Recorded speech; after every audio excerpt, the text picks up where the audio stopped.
Okay, so it is 2 o'clock. This is Jody Patterson. I am the Client Care Manager for Oasis Solutions. Thank you to the many attendees that have decided to join us today for our Tips and Tricks webinar. The focus of today's conversation and tips and tricks presentation is accounts payable and bank reconciliation. Pam Scott, our Director of Client Services, is going to be taking us through the tips and tricks presentation today. Those of you who have worked with Oasis in the past have undoubtedly worked with Pam Scott at some point or another, especially when it comes to talking about any services related to Sage 100 and especially Sage 100 upgrades. And you may have spoken with me at some point or another.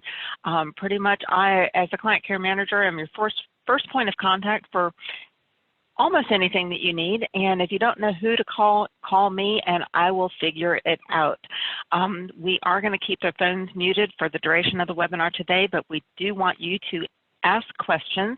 Please feel free to put them either in the chat window or in the Q&A, and I will monitor those as we go through the presentation. We will also be sending out a recording of the webinar today to everybody who attended or was not able to attend so that you can review it again later. So without further ado, turn it over to Pam Scott. Pam, take it away. Thank you, Jody, and thank you everyone for taking time out of your day to join us today. As Jody said, we're going to talk about accounts payable and bank rec, and so in thinking about what we wanted to talk about this month, one of the first things that I'm going to focus on today is the accounts payable ACH functionality.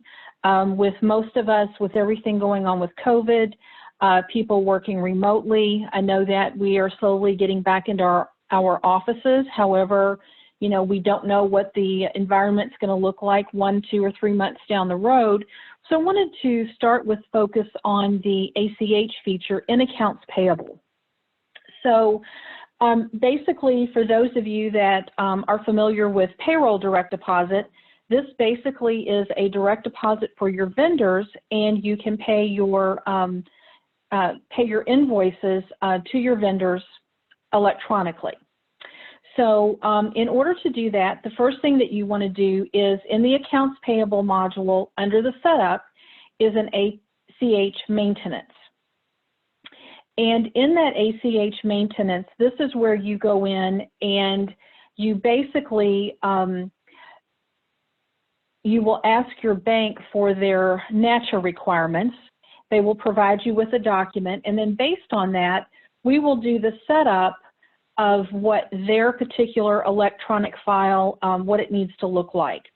So we'll go through, we'll work with you, get everything set up that's applicable, and then once you have that set up, then you would need to get your vendors set up, and then basically we could do 1 or 2 vendors and actually send a test file to the bank, have them review it, make sure it's in the format that they need, and then you can actually start doing this. So with this feature, you can have a combination of vendors that get electronic payment.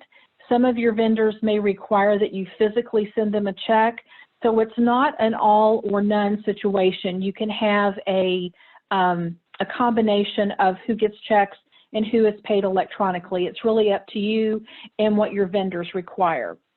So if you are doing ACH and you're going to pay a vendor electronically, in vendor maintenance, when you select a vendor, there's a box on the main tab that says electronic payment. And if that box is checked, then it's going to assume that you are always going to pay that vendor electronically. So once you check that box, then when you go to the More up here at the top right and you click on the down arrow, you'll see that you have electronic payment and that it's in black. If I uncheck this box and I go up and take a look at this, see how it's grayed out and I can't access it? So if you are trying to play around with this maybe in a test company and it's grayed out, you need to make sure that this box is checked, and then you have the feature in your drop-down. So when you click on electronic payment, this is basically where you're setting up the bank information for the vendor.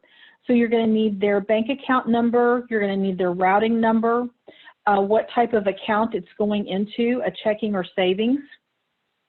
You can put in a bank description, whoops, if you want to. Let me go back. You can see the distribution method, and you have percentage of the net amount, percentage of gross, or a fixed amount. And that really kind of ties into, I think they brought a lot of this in from the payroll functionality. Most of the time, you're going to be doing a percentage of the net amount, and it's going to be 100%. So you're depositing 100% of that invoice that you're paying.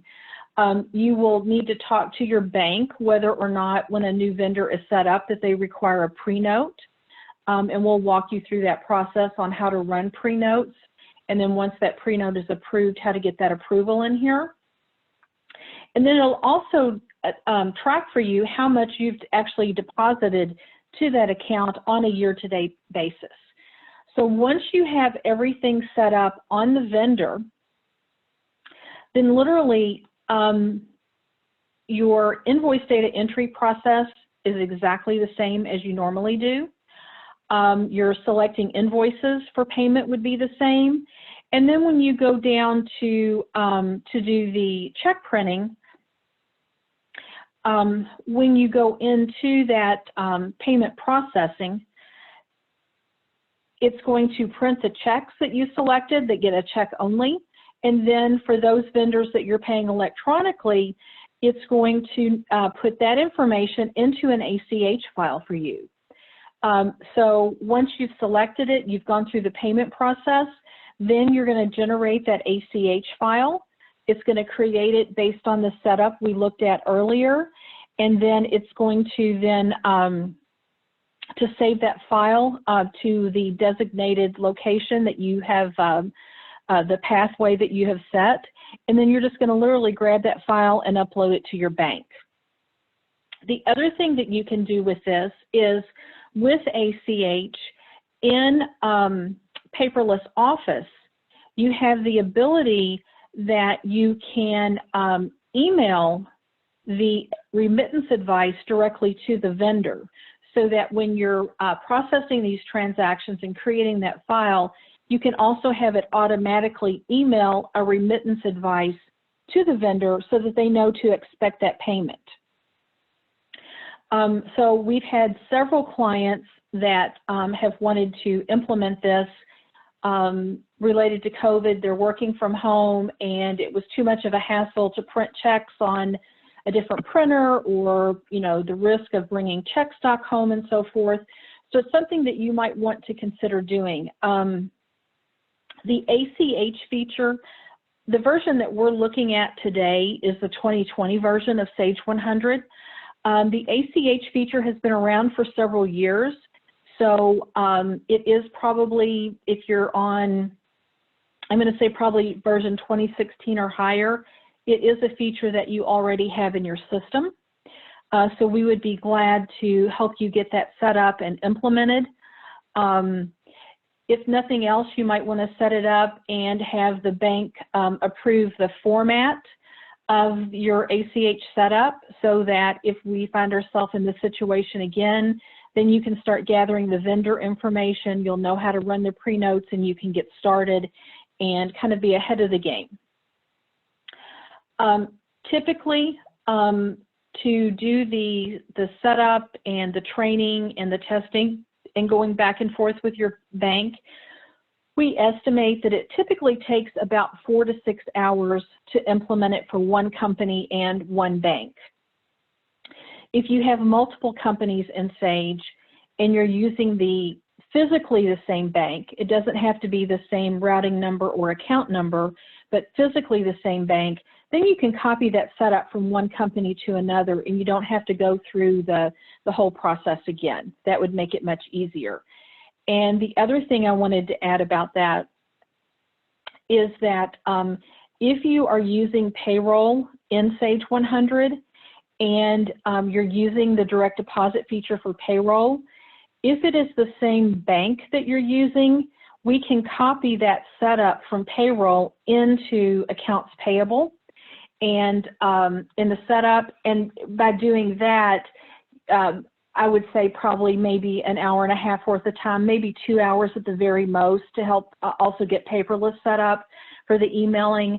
But that would, you know, expedite it if you already have it set up and it's been approved by your bank. So I think I saw someone have a question. Jody, are there questions? I just answered it. We had somebody asking if we were just covering ACH today, and I responded, no, stay tuned for more tips and tricks. We're just getting started. Right, yes. Actually, I'm going to open it up to see if anyone has any questions about the ACH, because we are finished with that section. So I will add this: if you decide after the presentation today that this is something that you would be interested in exploring or getting us to help you set it up, if you'll just email me at pam@oasisky.com, I'll gather the information from you, and then I'll get one of our consultants to work with you on getting that set up. So if there's no more questions about the ACH feature, then I will move on to the next topic. Feel free to move on. No questions at this time. Okay, thank you. All right, so going back to accounts payable, one of the things that I wanted to share with you, whether or not you're using this feature, is the expense distribution table maintenance. And many times we have, when we're doing invoice data entry, you know, maybe it's your utility bill or your rent bill each month, and you're expensing that maybe to different departments. It may be a certain dollar amount that gets expensed to each department. It may be a certain percentage of the invoice that gets expensed to each department. And to save time with data entry, you can actually set up a distribution table and have that populate the invoice, and you can also set it up at the vendor level, which I'll show you in just a moment. But this expense distribution table, I'm going to go into the setup, and you give it a table code, and I already have a couple of samples set up, so I'm going to grab the one for telephone. So you give it a code, and then you give it a description, something that's easy for you to remember. And this is basically where you build your distribution table of the various GL account numbers, and then the percentage that's going to get expensed to each of those accounts. So when you have this table, and again, you can set up as many different tables as you want, what you can do, there's two different things. The first thing that you can do is you can assign that table to a vendor. And if you look at vendor maintenance and go to the additional tab, right here on the left, you have expense distribution table. This is going to look at any that I have set up, and I can assign telephone to this vendor. So anytime I do an invoice against Airway Properties, it's going to use this distribution table automatically. Now, if this vendor might have a variety of different things this would be expensed to, and I don't want to use the table here, then the other thing you can do is you can add it at the invoice data entry level. So if I go in to invoice data entry, and I'll pick my vendor, and I'll put in an amount,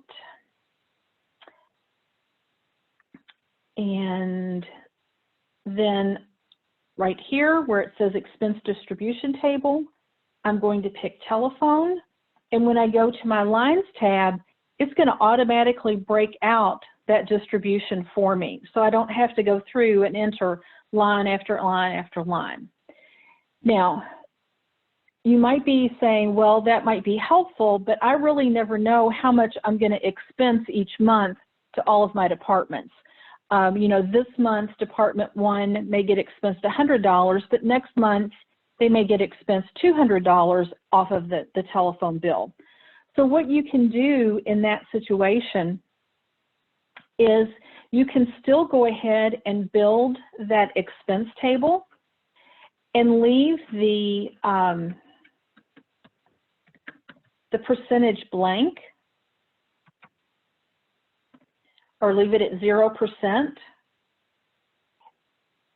And then you can still accept this, and it will still populate all of those GL account numbers when you do the invoice data entry and you select that table. And then when you're doing the invoice, then you literally would go over to each expense line and put in what the dollar amount is. So it could still save you time, especially if you find yourself having to expense between, 10, 20, 30 different departments on any given invoice. So you can use that as a time saver. So this is a feature that I find that a lot of folks don't take advantage of. So it may help you in your day-to-day operations. It can be just one line and you have it at 100% so that you don't have to key it in each time. It's really up to you. So Jody, I think we may have a question about this if you want to address that. Yes, the question is it only a percentage, or can you enter flat amounts or fixed amounts into a distribution table? Let me look and see if it has changed in this version. It used to be that you could do either, that you could do a fixed amount or a percentage.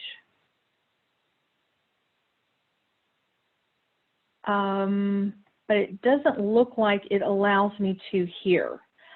Now, when you're doing invoice data entry, if you left all of this at 0, when you're doing the invoice data entry, then you can enter the dollar amount.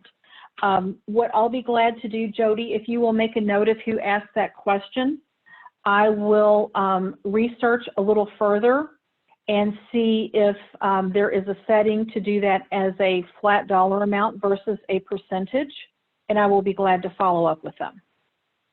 Okay, making a note of that. There's one more question. Can you add general ledger accounts once you pull up and start to use the distribution table in the invoice? Yes, yes you can.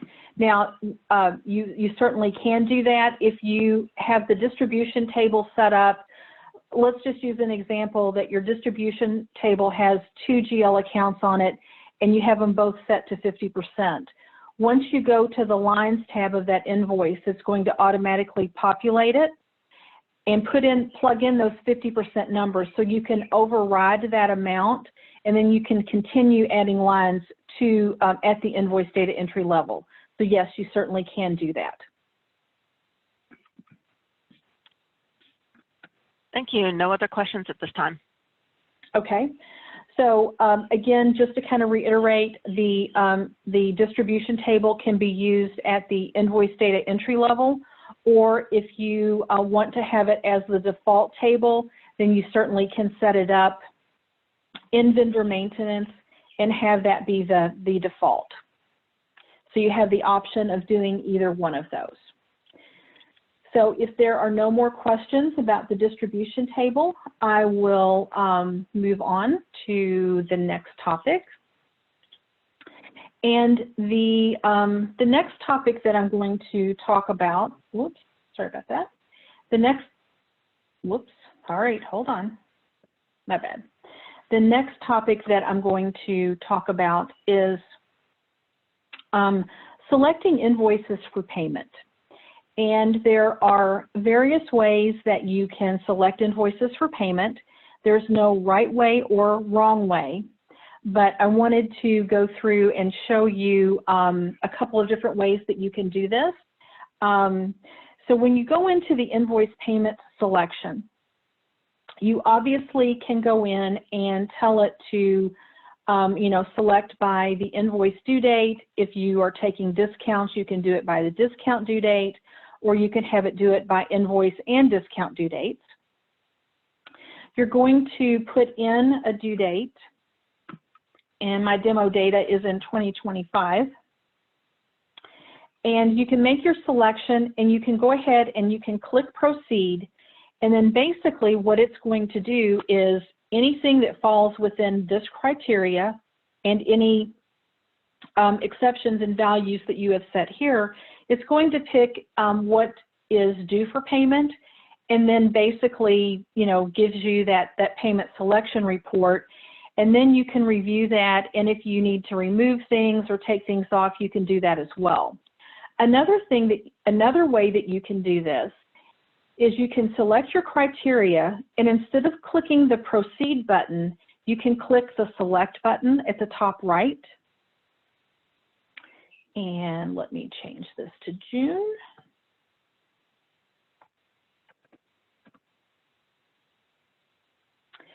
And it will bring up the list for you, and then you can pick and choose.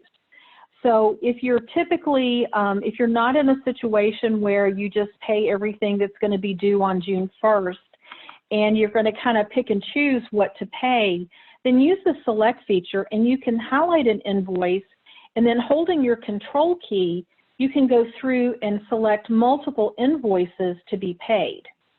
The other nice thing about this is it gives you a running total, so you know how much your check run is going to be. So, you know, let's say that you get, you know, direction from management that for the June 1st run, you know, you've got $100,000 to pay who you can for that particular week's run. Then you can go through and pick and choose who you're going to pay until you get to that threshold. So once you've made this selection and you click OK, it has then gone in and then selected those invoices for payment. So it's selected just the ones I highlighted versus if I had clicked proceed, it would have selected everything that was on that list. Also, you probably already know that if you've made a selection and, you know, let's say you made a typo and you wanted to pay everything that was due by June 1st and you accidentally typed in July 1st and it created a huge list. All you have to do is click this clear button. It will clear your selection, and then you can make a new selection. So once you have made that selection, and I'm going to go, whoops, going to go back in again.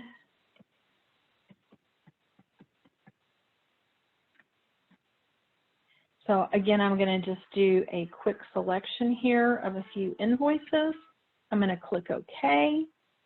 So once it has selected the invoices, if you want to make any changes to that, and it's just a one-off change versus, you know, you did a wrong selection and you want to clear the whole list, you can go into the check and electronic payment maintenance screen, and everything that I just selected is on this list.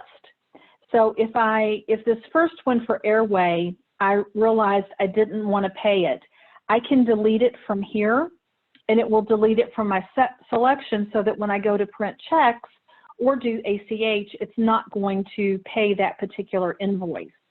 The other thing that you can do in here is, let's say that on this particular invoice, your rent is $3,500, but you've talked to your landlord, and due to COVID, they're only going to ask you to pay $1,000 of that on the first of the month, and then you can catch up with that later. So what you can do is, in the payment amount, you can change that to $1,000 and do a partial payment on the invoice. So if you're doing this and you accept it and you cut the checks, the check to Airway for rent is going to be $1,000, and then once you post it, when you look in the history, that invoice will remain on the vendor. It will show that it was a $3,500 invoice. You've paid $1,000 and the balance due is $2,500. So that's a way to make a partial payment on an invoice. And it gives you a good audit trail to see what has actually happened on that particular invoice. So again, there's no right or wrong way to select those. It's just an option.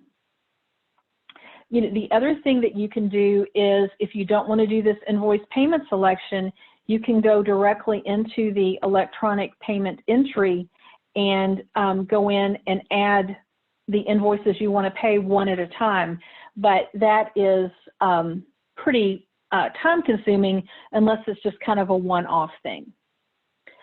So I'm going to open it up, Jody, to see if anyone has any questions about how to do those invoice selections, or if they have any comments about something that works well for them or something that doesn't work well for them. I don't see any questions at this time. Okay. All right. Thank you. Oh, wait. We do have one question popped up in the chat window. Okay. Proceed shows what? So after the invoice payment selection, I believe, they're wondering what you actually see if you click proceed. Oh, okay. All right. I'm going to go back into the selection. I'm going to clear what I did just a minute ago. Okay. So I'm going to clear it, and let me show you two things.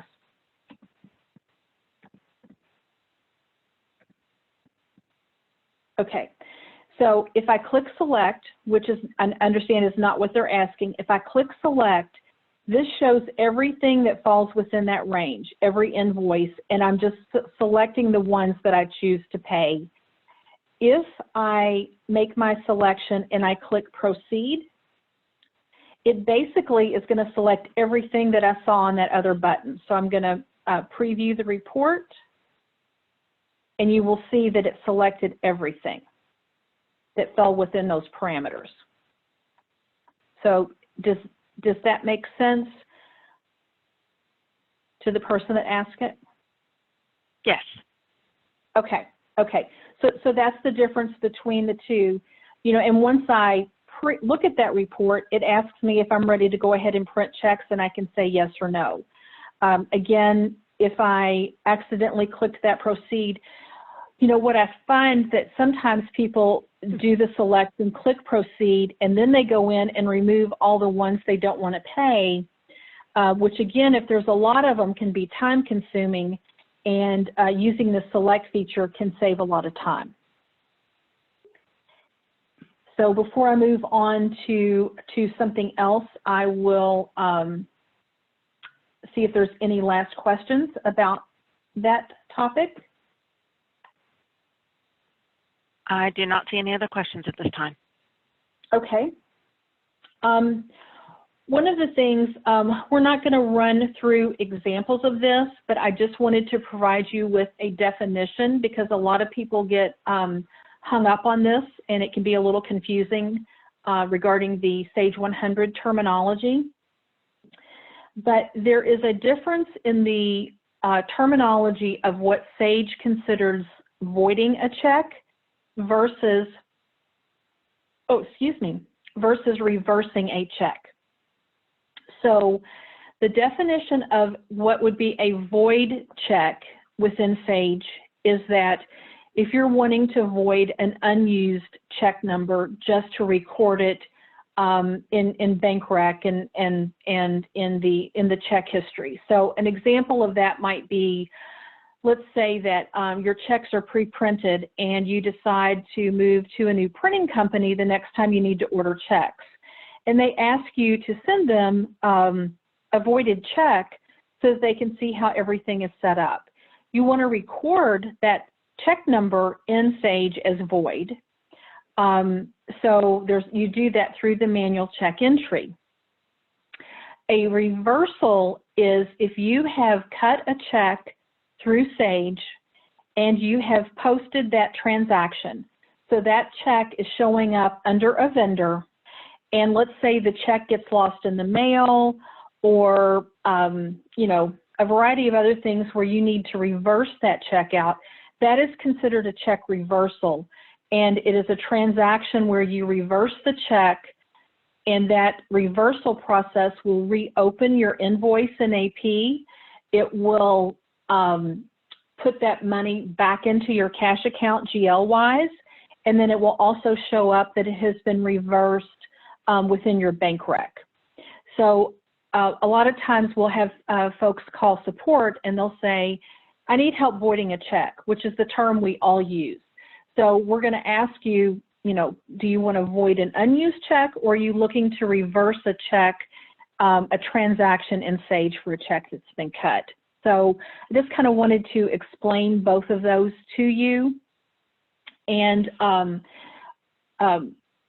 if anybody has any questions about that, be sure and let me know. And then with talking about check reversal, I want to show you a new feature that is now in the 2020 version, which I'll let you go ahead and address that question, Jody.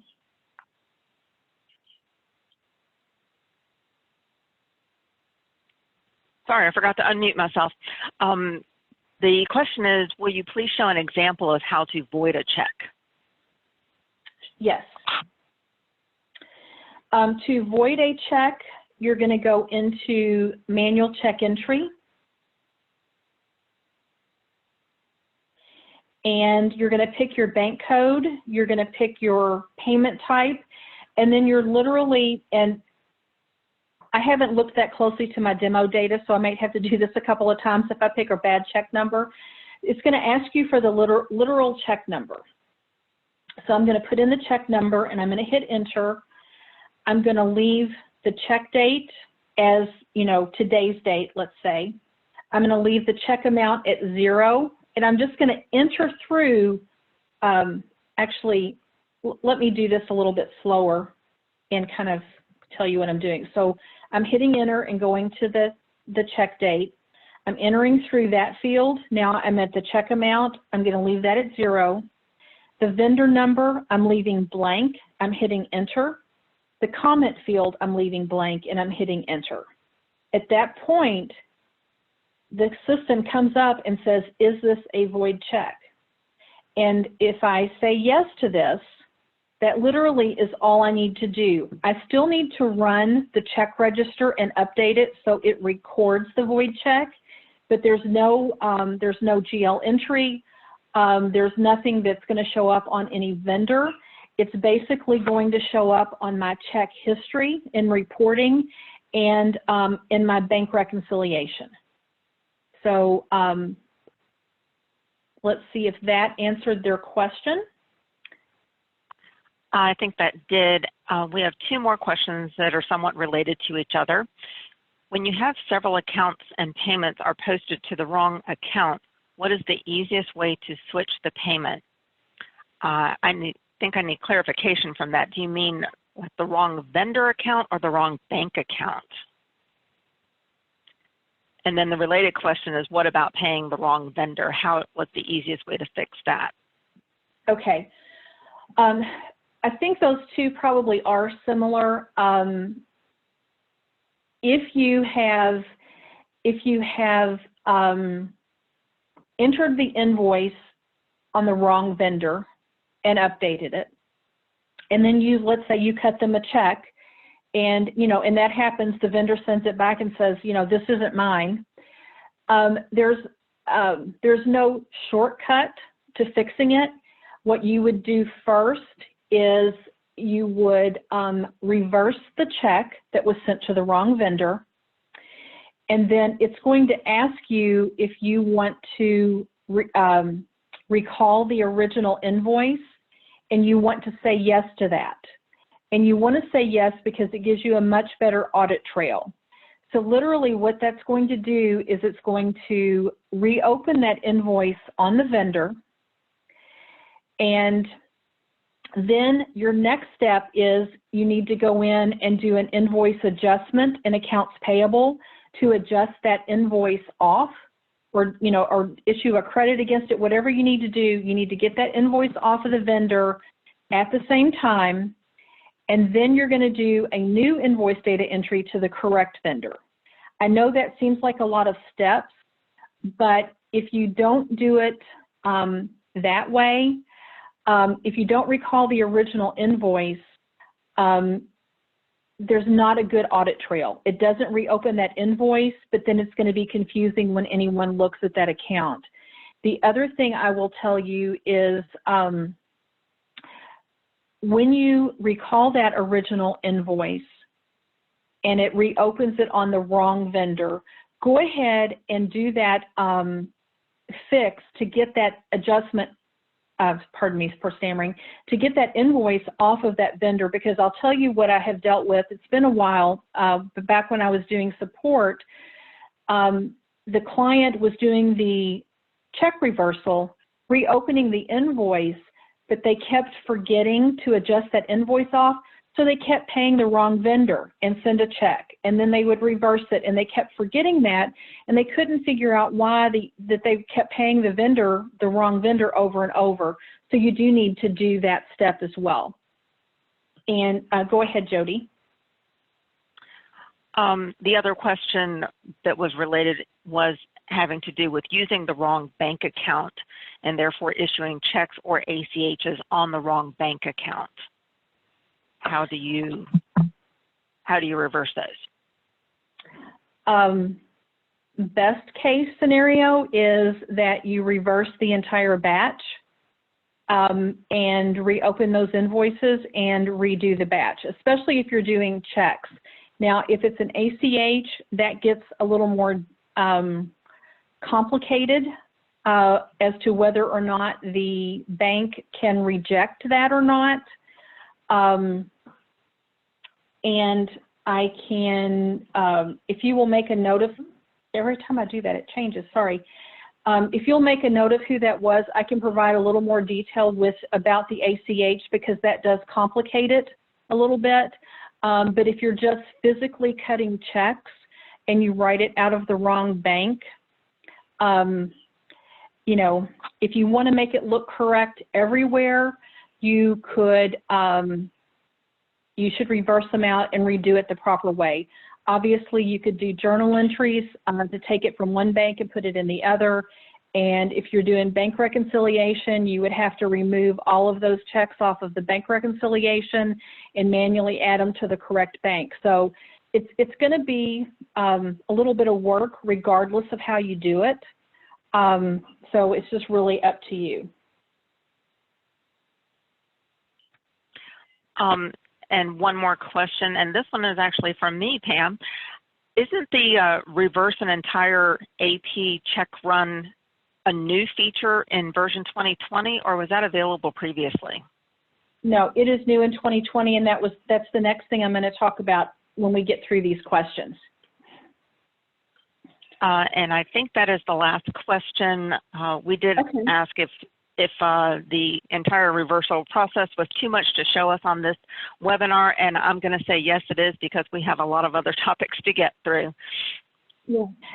What I will say though is if we do finish up early, I will be glad to go through that to go through a process for you. I should have demo data in here where I can run through a quick one for you. So what Jody was talking about, and this was one of the next things I was going to show you all, is that in the 2020 version, a new feature that they have added is under the utilities, they've added a reverse check run feature. And the reverse check run feature is basically if you want to reverse an entire check run. So that would be an example of you did an entire check run on bank code A and it really should have been done to bank code D. Then this makes that process a lot easier, so you're not reversing checks one at a time. So this is only available in the latest release, which is the 2020 version, but this is something that they've added. So, you know, this would be beneficial. You run the checks on the wrong bank code. You know, you forget to put your checks in the printer and you print them on plain paper and you do the update before you realize you printed them on plain paper. So this is what that will do. Again, you have to put in the source journal and the register. So it's not a, well, can I just reverse half of the run? This is kind of an all or none. This is either you do them one at a time through a feature that we'll run through if we have time in reversing checks, or you can do an entire run and do it that way. So that is a new feature that I wanted to show you, and there's a lot of times where that would be really helpful to have that feature available. A couple of other new things. that I wanted to show you just briefly that is in the 2020 version regarding accounts payable is in the AP options under the additional tab on this used to say days to retain paid invoices. It's been that way forever, and your maximum number of days that you could retain paid invoices was 999 days. They've now changed this to be months to retain paid invoices, and I believe that you can make it up to 9,999 months of history that you're saving.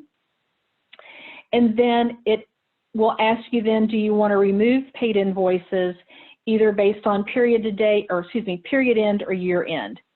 So how this works is, and this applies to prior versions as well, whatever you have this set, either days or months to retain your paid invoices, in the older versions, when you do period end processing, Sage comes out and it looks at how long you wanted to keep those paid invoices, and that's when it purges that older history.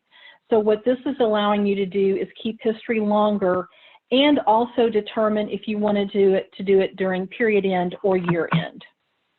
So that is something new that has been added with the 2020 feature. They've also added to encrypt vendor personal identifiable information, I believe is the PII. I believe this is a requirement now for some California legislation, but it also can be used, you know, if you're wanting to encrypt things such as like if you're doing ACH and you want to encrypt the account numbers and the bank information and so forth so that they cannot be pulled into any type of report. You do have the ability to do that as well. Also, at this point, it's kind of recommended if you have inactive vendors, once they become inactive, to go ahead and encrypt that information. But you do want to be careful because it does limit your ability to then go back and see that particular information. But that is something that they have added. One thing to mention for any of you that also use job cost, that they have added that in the open invoice by job report in Sage. Used to, you were limited when you ran that report that you could only select up to 12 different job types on the report, and they have now changed that to have unlimited job types. So if you use job cost, that may be of interest to you. And then the other thing that they have added, which is a new filing requirement for the 2020 year related to 1099s, is that there is a new 1099 form that is going to be required to be used in 2020. And it is called the 1099-NEC, and NEC stands for non-employee compensation. So it does not replace the miscellaneous form, but it basically, the non-employee compensation is for independent contractors.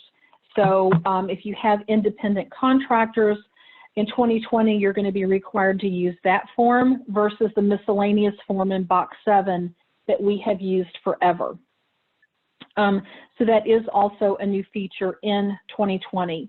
What somebody is probably going to ask, and I do not know the answer at this date, is if Sage is going to issue a service update to add that feature to their supported versions, which basically would be 2018 and 2019.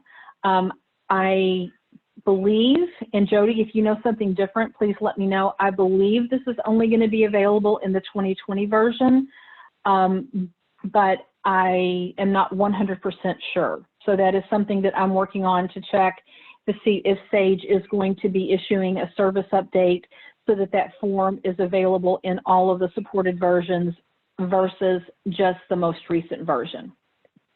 If you have questions about what this form is for, I would just go out and go to the irs.gov and do a search for 1099-NEC, and it will bring up the information and the definition, the requirements, and what you will have to do in 2020.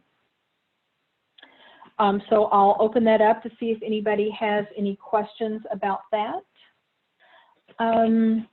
Just a real quick note to show you a couple of things, and this just is not in AP. It's more of a global change in 2020, but they've expanded the name fields up to, I believe now it's 50 characters, so that's throughout Sage.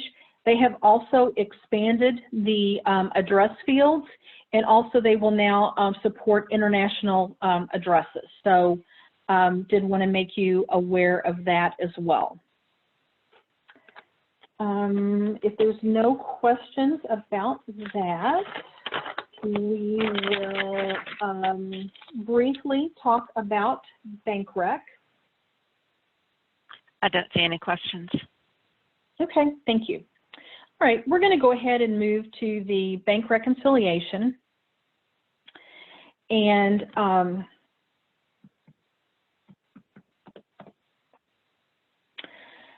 there's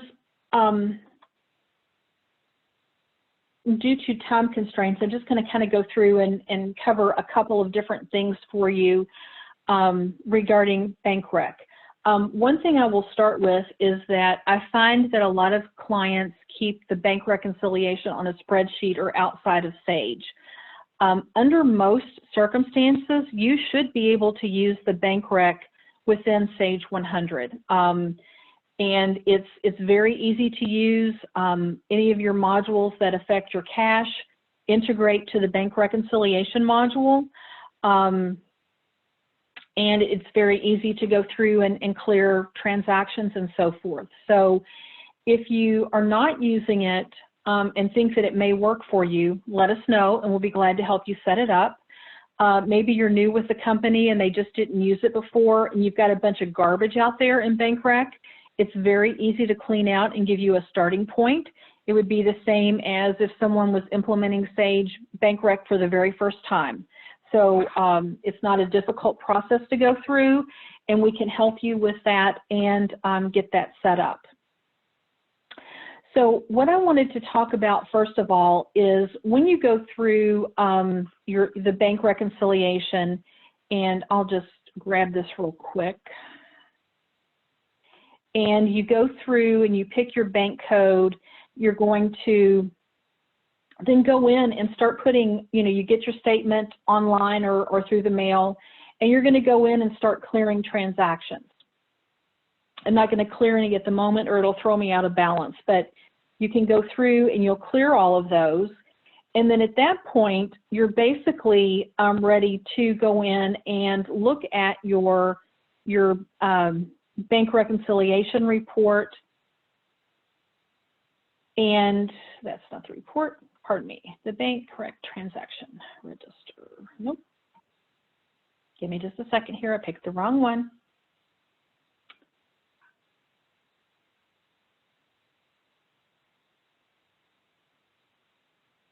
Okay, so what you want to do is when you're running this report, typically, you're probably going to run it for just whatever bank code you are reconciling at the moment. So you're going to pick the bank code. As far as the document date and the cleared date, you want to leave these blank. You don't really want to fill in any dates on those. So when I click preview, what this is going to show me, it's going to give me a report and show me all of my cleared transactions.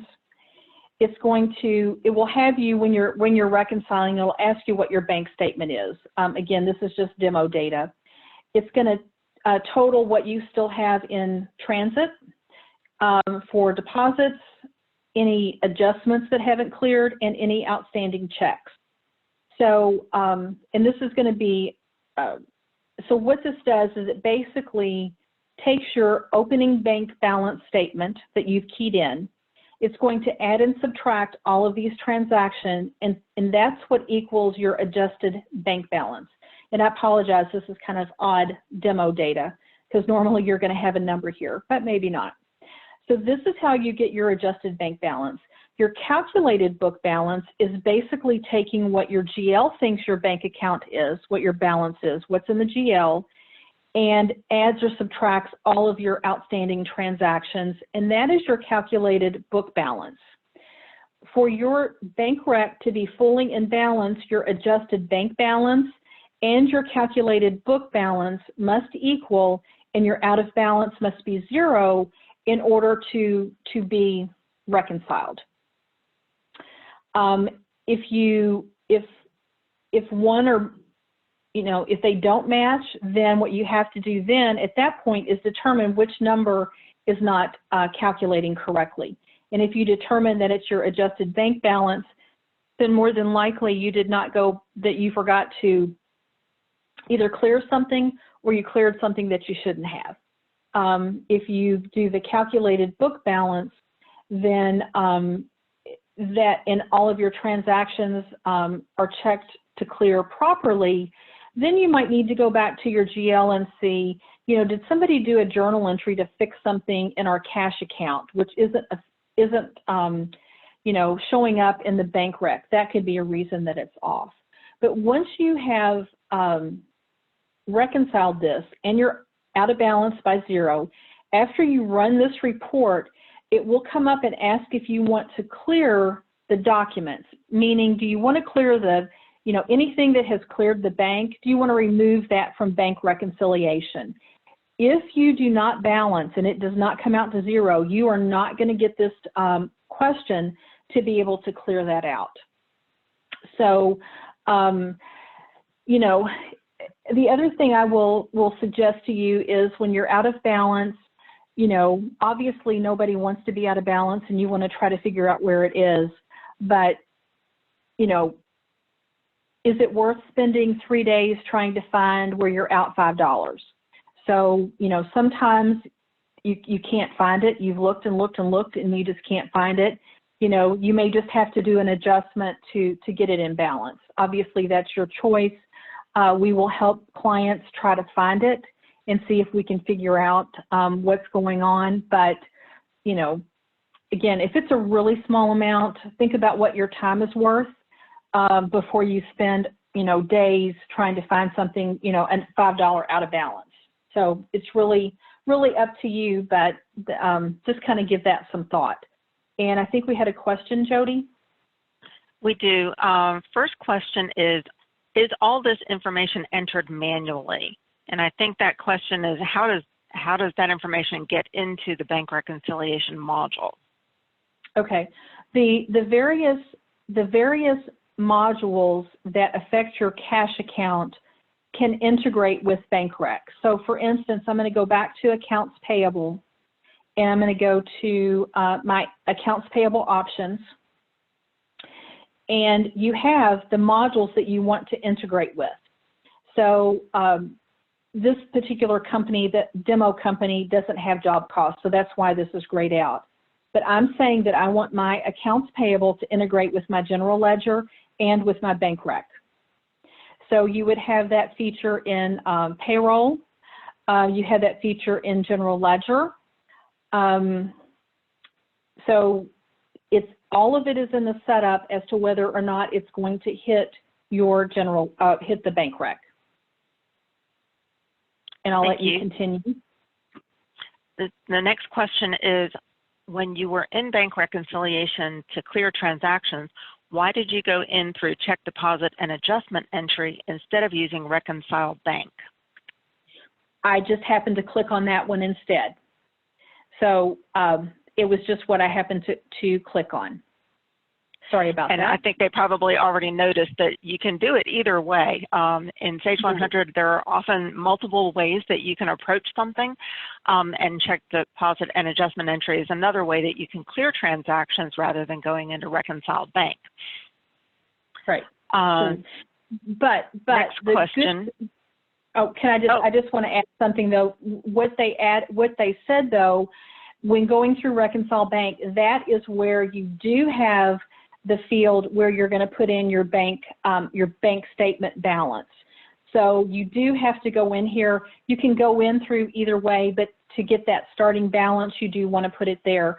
I didn't worry about that because I knew if I put anything in here, it was going to throw me out of balance in my example today. So sorry about that. And it looks like the next question was the exact same one. Why did you use check deposit and adjustment entry instead of Reconcile Bank?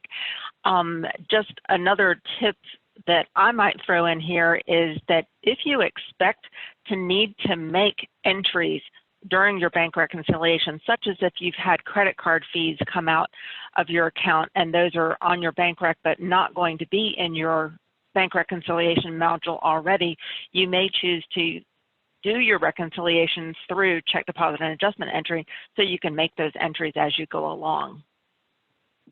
Okay, thank you. And we are just about out of time. One more thing I wanted to just give you a description of what it is. In the bank rec module, and this again has been around for the past few versions, is a feature called Positive Pay Export.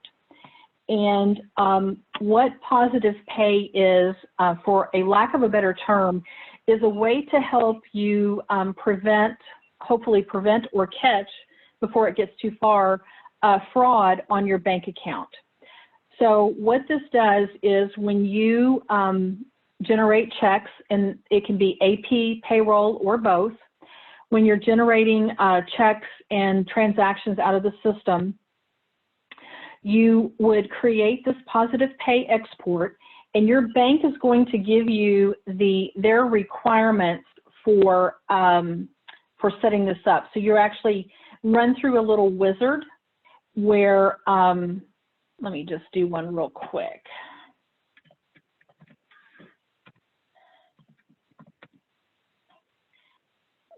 Let's see.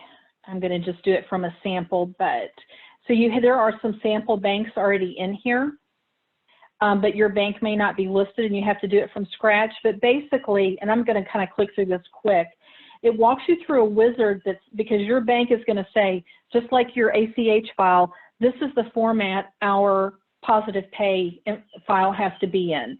So you go through, you set it up for your bank. Then after you generate your transactions, you create a Positive Pay export file and upload that to your bank.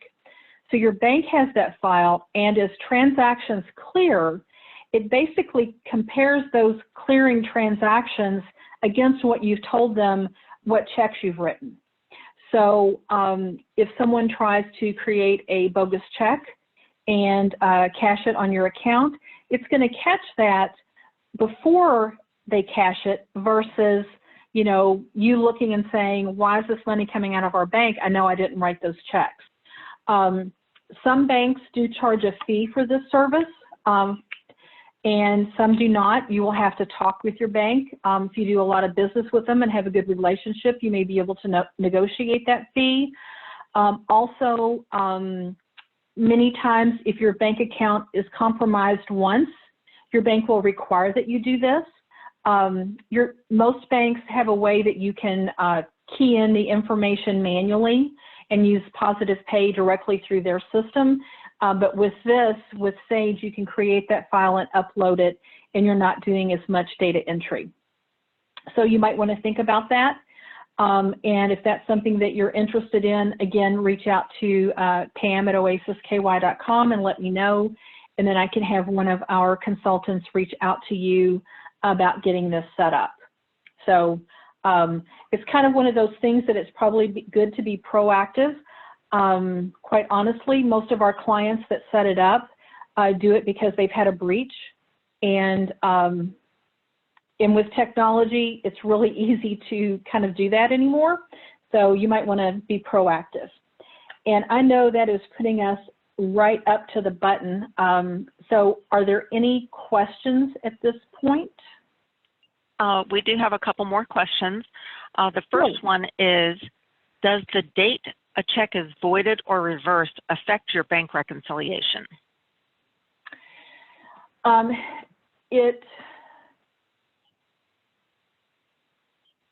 It can, because it's based on the date, but when you go through to clear the checks, you would clear the check and you would clear the void. So you would make sure that both of those transactions are shown as cleared. Because literally that reversing that check could happen 2 months later if the check got lost in the mail or something like that. But it does show up on your bank rec and you would clear that as well. I think there's more. I don't see any other questions. We did have a request for the email address again. So to get in touch with Pam Scott, her email address is pam, P-A-M, at oasisky.com. My email address is Jody, J-O-D-Y, at oasisky.com. If you want more information on anything that Pam presented today or are interested in engaging our consultants to help you set up any of the features and functionality that we've demonstrated today, please feel free to either email either one of us and we can get you to the appropriate parties. Thank you. I don't see any other questions. Okay, and also I just wanted to throw out that next month in June, our webinar is going to be on purchase order. So any of you that are using the purchase order module, you may want to sit in that, because then we'll talk about things such as receipt of invoice and receipt of goods and how that impacts and ties back to accounts payable. Don't know off the top of my head the date of that, but I think there's another question, Jody. No, I don't see any others. Okay, perfect. That is June the 17th is the next webinar, and again, it is on purchase order. So thank you everyone for joining us today. I apologize that we ran out of time before we got to cover everything that everyone was interested in. I will take a look at the calendar, and maybe we will have another kind of a continuing AP tips and tricks. Maybe look at that for an additional webinar in June. So I will take a look, and if we do something like that, everyone will be notified by email like they are for the rest of them. So thanks everybody. Hopefully lives are getting back a little bit to normal, and I really appreciate you taking the time to join us today. Thank you. Thank you, Pam. Have a good afternoon. All right, thanks everyone. Bye-bye.